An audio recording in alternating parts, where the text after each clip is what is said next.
Time please. మీరు రామకృష్ణ గారు senior member,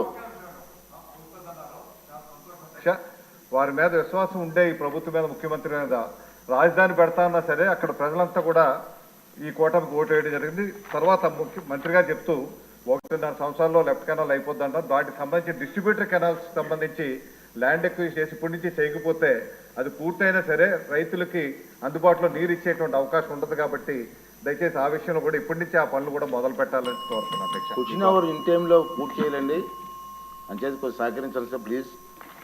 question number 23 అండి, కార్మిక శాఖ మంత్రి గారు. సార్ మీరు మాట్లాడే ముందు ఒక విషయం, క్వశ్చన్ అవర్ని కొంచెం సీరియస్ తీసుకోవాలి మంత్రులు కూడా.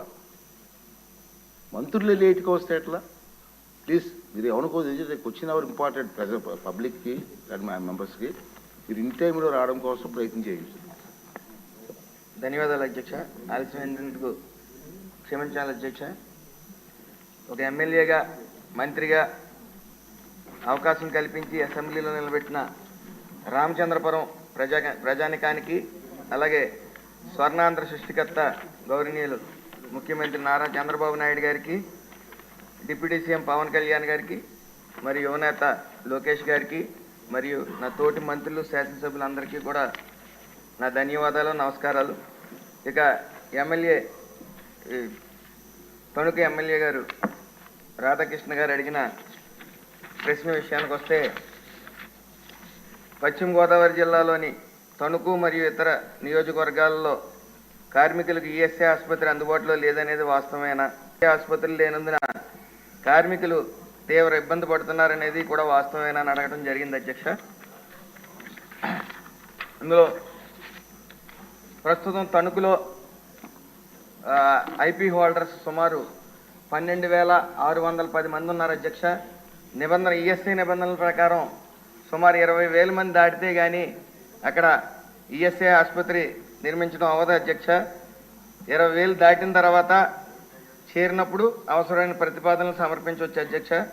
అలాగే అక్కడ ప్రజెంట్ 12,610 మంది ఉన్నారు కాబట్టి అక్కడ డిస్పెన్సరీ హాస్పిటల్ 2 డాక్టర్లతో మరియు మెడిసిన్ అందుబాటులో ఉంటుంది అధ్యక్ష.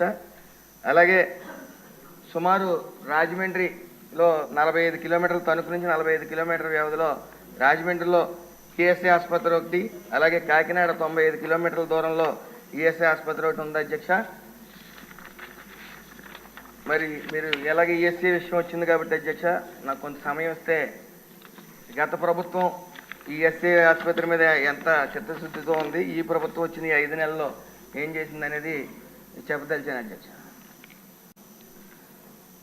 గత ప్రభుత్వం 2014-19 నుంచి 14-19లో సుమారు 5 లక్షల మంది ఇన్స్టిట్యూట్ పర్సన్స్ ఉండేవారు అధ్యక్ష.